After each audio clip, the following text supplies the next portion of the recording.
Captain Lee Min-ho took his first step onto the alien space station and immediately felt like an ant walking into a cathedral. The floor beneath his boots wasn't metal or concrete like human ships, but some kind of living crystal that pulsed, with soft blue light. Each step sent ripples of color spreading outward, as if the station itself was aware of his presence. "Holy," Commander Park Soo-jin whispered behind him, her voice trailing off as she stared upward. The ceiling disappeared, into darkness so far above that Earth's entire Seoul Tower could have fit inside with room to spare. Massive pillars twisted like DNA helixes, each one carved from what looked like solid diamond, but hummed with energy that made the hair on Min-ho's arms stand up. Dr. Kim Hae-won, their lead xenobiologist, pulled out a scanner and immediately started recording. "The electromagnetic readings are off the charts," she muttered, her scientific mind trying to process what her eyes were seeing. "This technology is at least 1,000 years beyond anything we've achieved." The human delegation, Curve 12, moved as a tight group, through corridors that seemed to reshape themselves as they walked. Walls flowed like liquid mercury, creating archways and passages that hadn't existed moments before. Lieutenant Choi Sung-min kept his hand near his weapon, though he knew it would be useless against whatever built this place. "Stay calm," Min-ho said quietly to his team. "Remember, we're representing all of humanity today." They passed viewing ports that showed the vastness of space, but not empty space. Hundreds of ships floated around the station like moths around a flame. Some vessels were elegant and curved like works of art. Others were brutal and angular like flying fortresses. A few defied description entirely, appearing to be made of pure energy held in impossible geometric shapes. Engineer Park Dong-woo pressed, his face against one viewport, and gasped. "Captain, that ship over there. It's the size of Manhattan Island, but it's moving like a fighter jet." The escort that led them wasn't even trying to communicate. The creature stood 8 feet tall, on 4 legs, with skin that looked like polished obsidian. Its head was vaguely horse-like, but where eyes should be, there were clusters of crystal formations that glowed with internal light. It moved with fluid grace that made Min-ho think of dancers, despite its alien form. As they approached the council chamber, the sounds hit them first. A low thrumming that felt like standing next to a massive generator, mixed with whistles, clicks, and harmonics that human ears weren't designed to process. The universal translator devices they wore began working overtime, creating a symphony of overlapping voices speaking in perfect Korean.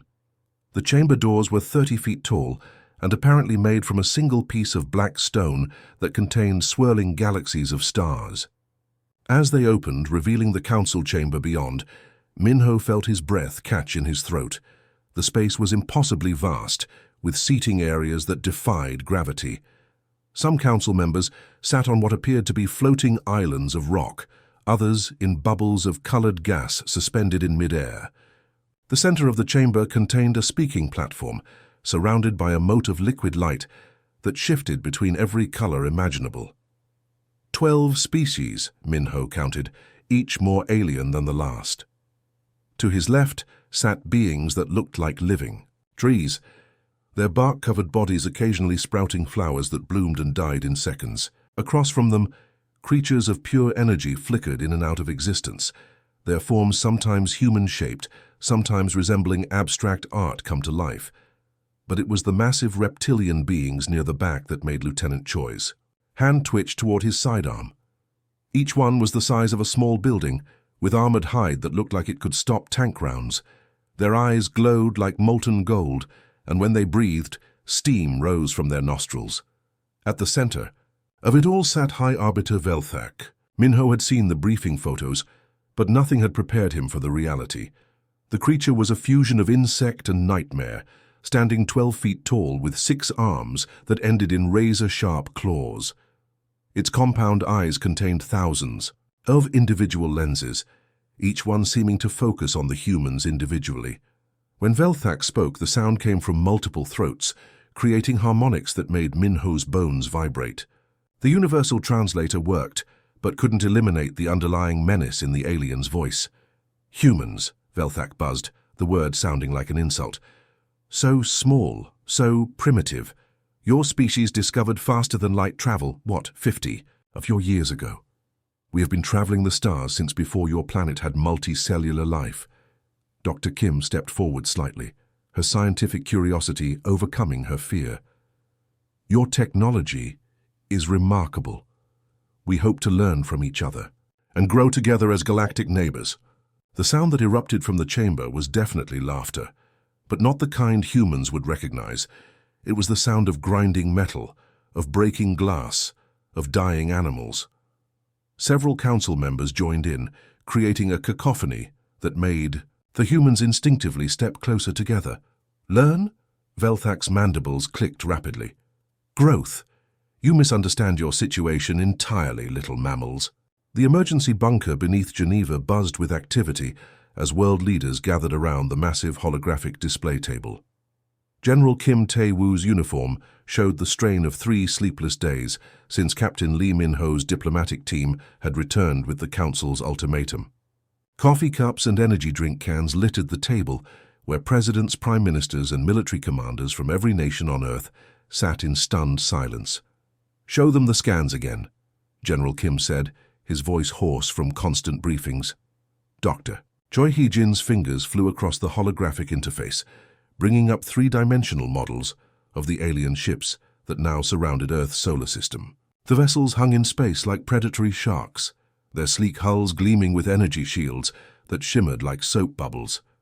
"Their plasma cannons can vaporize our strongest battleships in seconds," Dr. Choi explained, highlighting weapon systems that glowed red on the display. "Their defensive shields can absorb nuclear explosions without even flickering. By every measure of conventional warfare, we should surrender immediately." President Martinez of the Americas Union slammed his fist on the table. "So we're just supposed to hand over 40% of our people as slaves?" "Not slaves," corrected Prime Minister Nakamura of the Pacific Federation, reading from the translated documents. "Indentured servants for a period of 50 Earth years. Their children would be born free, assuming good behavior." The room erupted in angry voices speaking a dozen languages. Admiral Yoon Jae-hyuk stood up, his scarred hands flat on the table. "Enough. Fighting each other won't solve this." He'd lost his left eye in the Mars colony wars, but his remaining eye burned with fierce intelligence. "Doctor, you said something about patterns. Explain." Dr. Choi pulled up tactical recordings from the monitoring ships. "Watch how they move. See the formations.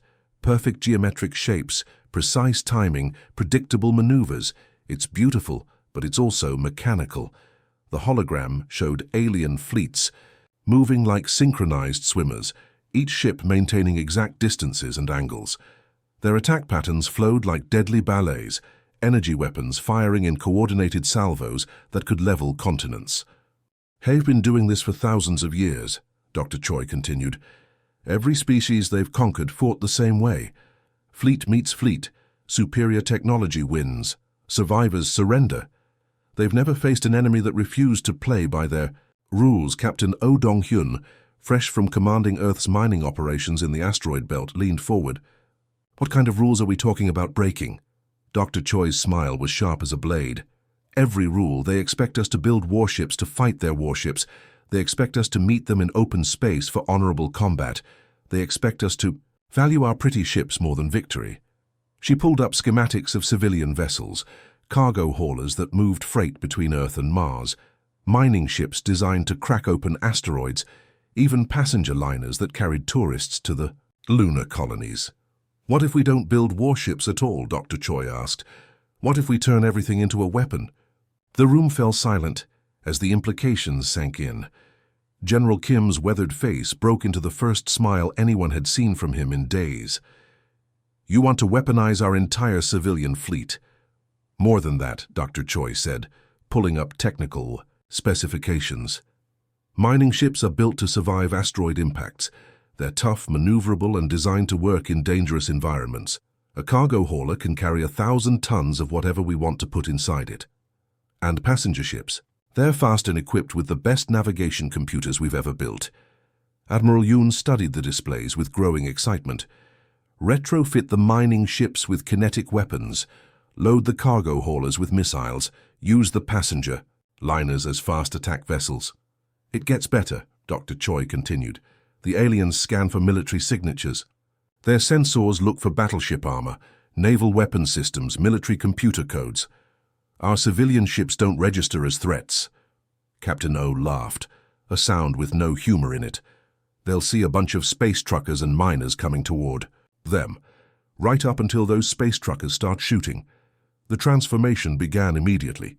In Earth's orbital shipyards, welding torches blazed 24 hours a day.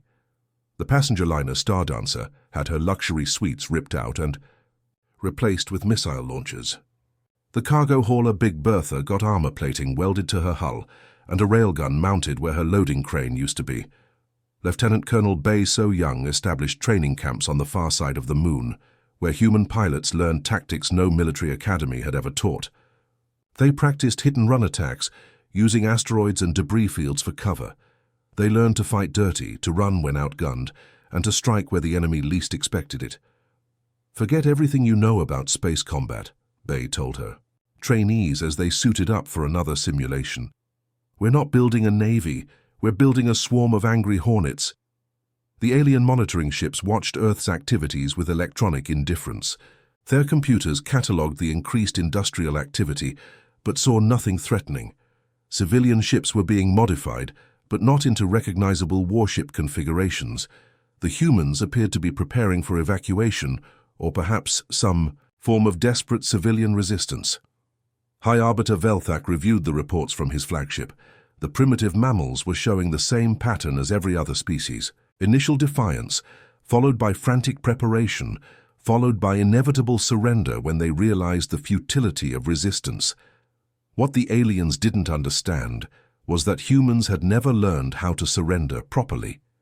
Every war in human history had been won not by superior technology, but by superior stubbornness and the willingness to try things that sensible people would never attempt. The alien fleet dropped out of hyperspace like sharks smelling blood in the water. 15. Massive warships materialized in perfect formation, their hulls gleaming with the deadly beauty of advanced technology. Each vessel stretched over 2 kilometers long, bristling with energy weapons that could crack planets in half. High Arbiter Velthak stood on the bridge of his flagship, the Eternal Dominion, watching the primitive solar system spread out before him on the main display. His compound eyes reflected the soft glow of his ship's controls as he surveyed what he expected to be an easy victory. "Scan for their pathetic fleet," he commanded, his voice buzzing with anticipation. "I want to see how many ships they've managed to scrape together for their futile last stand." Commander Zethkar, a smaller insectoid with scarred chitin armor, worked at the sensor station. "Sir, I'm detecting approximately 40 vessels scattered throughout the asteroid belt. Most appear to be converted civilian craft. No significant military signatures." Velthak's mandibles clicked in what passed for laughter among his species. 40 ships? Against 15 Council dreadnoughts? This will be over before the hour is finished. What the aliens couldn't see was Admiral Yoon Jae-hyuk floating in the modified mining ship Iron Will, hidden deep within the asteroid field. Around him, scattered across millions of cubic kilometers of space, 40 human vessels waited in silence. Former cargo haulers, mining rigs, and passenger ships, all retrofitted with whatever weapons humanity could devise. "Remember the plan?" Yoon whispered into his comm system, his voice barely audible to avoid alien detection. "Let them think they're winning. Let them get cocky." On the bridge of the converted luxury liner Star Phoenix, Captain Lee Hyo-jin watched her tactical display as the alien formation approached. Her ship had once carried wealthy tourists to view Saturn's rings. Now it carried enough missiles to level a small city. "They're moving exactly like Dr. Choi predicted," she reported. "Perfect formation, no deviation from standard attack patterns." The first phase of the battle began with brutal efficiency. The alien ships opened fire from extreme range, their plasma cannons sending beams of superheated energy across space. The human frigate Aurora, one of Earth's few actual military vessels, took a direct hit and exploded in a ball of fire and twisted metal. 2 more frigates down, reported Lieutenant Park Subin from the observation ship Hidden Eye. The aliens are maintaining their advance formation. Velthak watched the destruction with satisfaction. The human ships were scattering as expected, running like frightened animals before superior predators. Begin targeting their larger vessels. Make each death spectacular enough to convince them that resistance is futile. But Admiral Yoon wasn't retreating. He was positioning. Each human ship that fled was moving to a predetermined coordinate, turning the entire asteroid belt into a three-dimensional chessboard where humans controlled every square. Phase 2, Yoon commanded. Dr. Choi, you're up. Hidden throughout the asteroid field, camouflaged mass drivers began their deadly work. These weren't weapons in any traditional sense. They were modified mining equipment designed to accelerate chunks of rock for ore processing. But Dr. Choi had made some creative modifications. The first asteroid struck the alien formation like the fist of an angry god. Moving at nearly 30% the speed of light, the chunk of iron and nickel hit the Council ship Righteous Fury amidships. The alien vessel's energy shields, designed to deflect plasma and particle beams, offered no resistance to pure kinetic force. The Righteous Fury simply ceased to exist, vaporized by the impact energy of several nuclear weapons condensed into a single moment. Impossible! Velthak shrieked as his tactical display showed one of his dreadnoughts vanishing from existence. What weapon could... A second asteroid, then a third, slammed into his formation. The Council ships began evasive maneuvers, but they were massive vessels built for intimidation and overwhelming firepower, not for dodging rocks thrown at relativistic speeds. All ships, emergency scatter, Velthak commanded, but it was too late. The human trap was closing.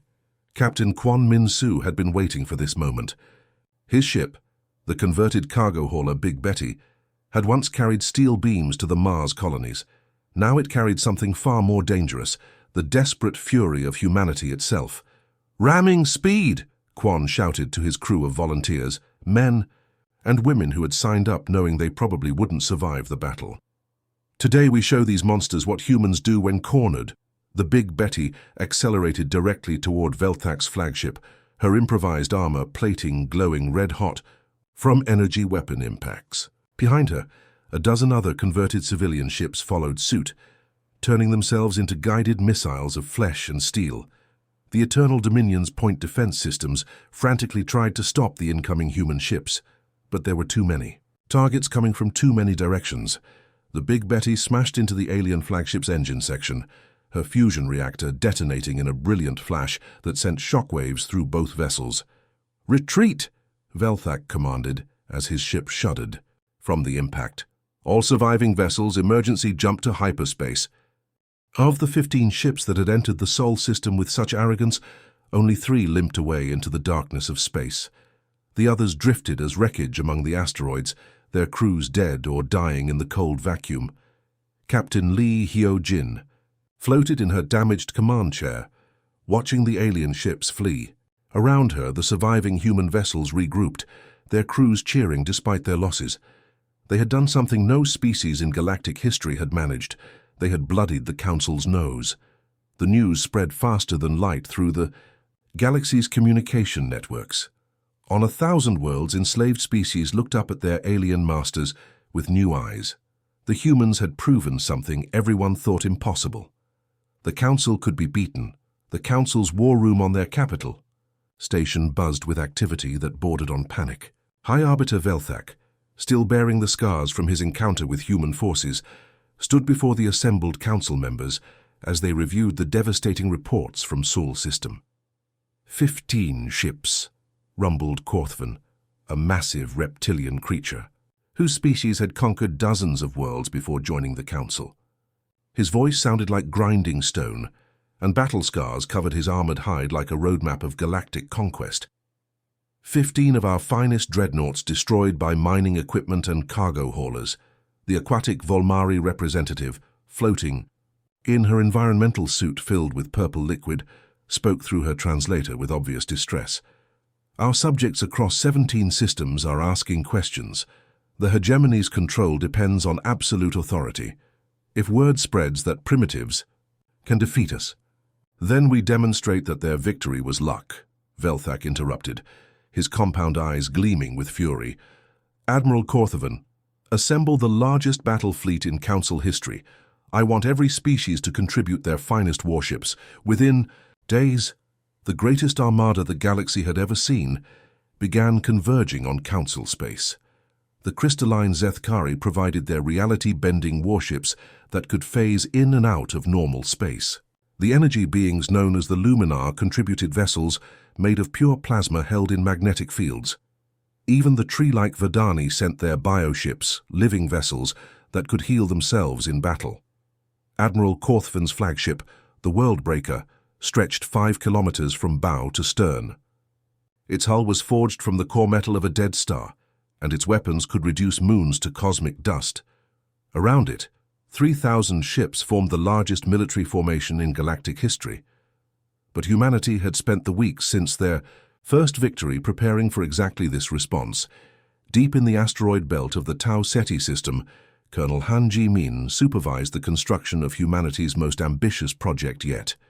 "The beauty of asteroids," she explained to her engineering team, "is that space is full of them and they all look the same to alien sensors. What looked like ordinary chunks of space rock were actually hollowed-out fortress bases, each one containing enough firepower to take on a Council dreadnought. Fusion reactors powered hidden weapon systems, while sophisticated camouflage made them invisible to everything except close-range scans. Commander Li Ye-jin had taken a different approach. Her special operations teams had spent months infiltrating Council supply lines, learning alien technology, and turning the Council's own infrastructure against them. Every species the Council conquered had to give up their best engineers and scientists, she explained to her team as they prepared for another sabotage mission. Those engineers know exactly how Council systems work, and they're not happy about building weapons for their oppressors. On the slave world of Kethmara, a Sector engineer named Vostok received an encrypted message that made his reptilian heart race with hope. The message contained detailed schematics for human guerrilla tactics, along with a simple request: "Help us help you." The battle for human independence had become something much larger. It had become a galactic revolution. Major Shin Woo-jin briefed his guerrilla fighters in a hidden base carved into Europa's ice. Around him, pilots from a dozen different worlds listened with desperate attention. Former slaves, refugees, and rebels who had escaped Council control to join the human resistance. "Remember," Shin said, pointing to holographic displays of Council fleet movements, "we're not trying to win battles. We're trying to win a war. Hit them where they're weak, run when they're strong, and always make them pay more than they want to spend." The first major engagement came at the Proxima system, where Admiral Korthvin expected to find human colonies ripe for destruction. Instead, his massive fleet encountered what appeared to be empty space. "Where are they?" he growled, studying his tactical displays. "Long-range sensors show no human presence." That's when Captain Park Mina struck. Her converted passenger liner, the Swift Arrow, emerged from the corona of Proxima Centauri itself, using the star's radiation to mask her approach. Behind her came 15 other ships, their hulls glowing white-hot from their passage through stellar fire. "All ships, weapons free," Park commanded, as her improvised fleet opened fire on the surprised Council vessels. The aliens responded with overwhelming force, their energy weapons turning space into a light show of destruction. But the human ships had already vanished back into the stellar corona, leaving behind only the wreckage of 2 Council cruisers and a very confused admiral. "Impossible," Korthvin snarled. "Ships cannot survive passage through stellar fire." "Human ships can," reported his tactical officer, a nervous Zethkari, whose crystalline body was flickering with stress patterns. "They've modified their vessels with some kind of advanced heat shielding." What Korthvin didn't know was that Dr. Choi's team had cracked the alien communication codes months ago. Every Council transmission was being monitored, decoded, and shared with human forces across the galaxy. "They're moving the main fleet toward the Vega system," Dr. Choi reported from her command center deep beneath Earth's surface. 3,000 ships, including their new super dreadnoughts. But the most devastating blow came from within the Council's own ranks. The reptilian Sector, who had been forced to serve as engineers and technicians for the Council fleet, began experiencing systematic equipment failures. "Sir," reported a Sector engineer to Admiral Korthvin, his reptilian features carefully neutral, We're detecting power fluctuations in the main drive systems. It appears to be a cascading failure in the quantum containment fields. What the key engineer didn't mention was that the failure had been carefully programmed, using techniques learned from human resistance broadcasts. Across the fleet, similar accidents began occurring with increasing frequency. The aquatic Volmari, forced to maintain the Council's communication systems, started experiencing mysterious data corruption that made fleet coordination nearly impossible. The tree-like Verdani found their bioships suddenly developing diseases that made them unreliable in battle. Admiral Korthvan found himself commanding a fleet that was literally falling apart around him, while fighting an enemy that seemed to be everywhere and nowhere at once. For the first time in his long military career, the veteran commander felt something he had never experienced before: doubt. The war was no longer between the Council and humanity. It had become a struggle between oppressors and the oppressed were learning to fight back.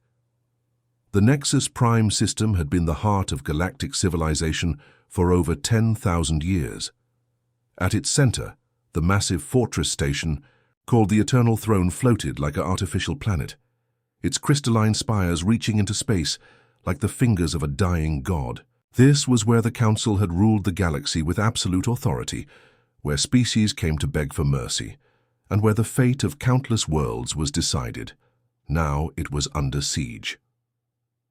General Kim Tae-woo stood on the bridge of the human flagship, Unity's Revenge, watching as the largest rebel fleet in galactic history assembled around him.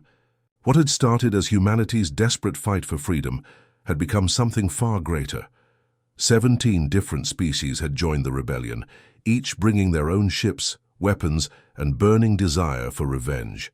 "Status report," Kim commanded, his weathered face reflecting the glow of tactical displays. Captain Lim Sung-ho, his communications officer, worked frantically at his station. "The Sector battle group is in position at Grid 7-7. The Volmari stealth squadron has infiltrated the outer defense perimeter. The Verdani bioships are ready to begin their assault on the station's living systems." Through the main view screen, Kim could see the incredible diversity of the rebel fleet. Sleek human vessels flew alongside the geometric crystal ships of the Zethkari rebels. Massive Gorak battle cruisers, their hulls covered in spikes and armor plating, moved in formation with the delicate energy ships of the Luminar resistance fighters. "Remember," Kim announced over the fleet-wide communication channel, "we're not here to destroy the station. We're here to liberate it, minimize civilian casualties, but show no mercy to Council forces." Deep within the Eternal Throne, High Arbiter Velthak paced frantically across his command center. The massive chamber was filled with holographic displays, showing the approaching rebel fleet, each ship representing a failure of Council authority. "How many ships?" he demanded, his compound eyes reflecting the red warning lights that bathed the command center. "Over 8,000 vessels," reported his tactical officer, a nervous Zethkari whose crystalline body was flickering with stress patterns. "Sir, we've never faced an enemy fleet this large. Our defensive systems weren't designed for—" "I don't care what they were designed for," Velthak shrieked, his mandibles clicking with fury. "Activate every defense system. Launch all fighter squadrons. Send a message to the outer worlds. Any species that aids the rebels will be exterminated." But the message never reached the outer worlds. Dr. Choi's cyber warfare team had been working for months to infiltrate the Council's communication networks. Now, as the battle began, they launched their most devastating attack yet. Initiating virus deployment, Dr. Choi reported from her secure bunker beneath Earth's surface. Her fingers danced across holographic interfaces as she unleashed digital weapons that no alien civilization had ever encountered. The Council's AI systems began to malfunction in ways that defied logic. Defense turrets started targeting their own ships. Navigation computers began sending Council vessels into collision courses with each other. The fortress station's environmental systems started playing human music at maximum volume throughout the corridors. "What's happening to our systems?" Velthak demanded, as his command center's lights began flickering in rhythm to an old Earth song called "We Will Rock You." Admiral Yoon Jae-hyuk chose that moment to reveal humanity's most insane weapon yet. From concealed positions throughout the system, temporal mines began detonating. These weren't explosives in any traditional sense. They were devices that created localized time distortions, causing space itself to become unstable. Council Fleet. Formations found themselves scattered across multiple time streams. Some ships aged decades in seconds, their crews turning to dust while their hulls corroded away. Others were frozen in temporal loops, repeating the same moment over and over. A few unlucky vessels simply ceased to exist, erased from the timeline. Entirely. Impossible, Velthak hissed as he watched his carefully organized fleet descend into chaos. Time itself is a weapon? What kind of species are these humans?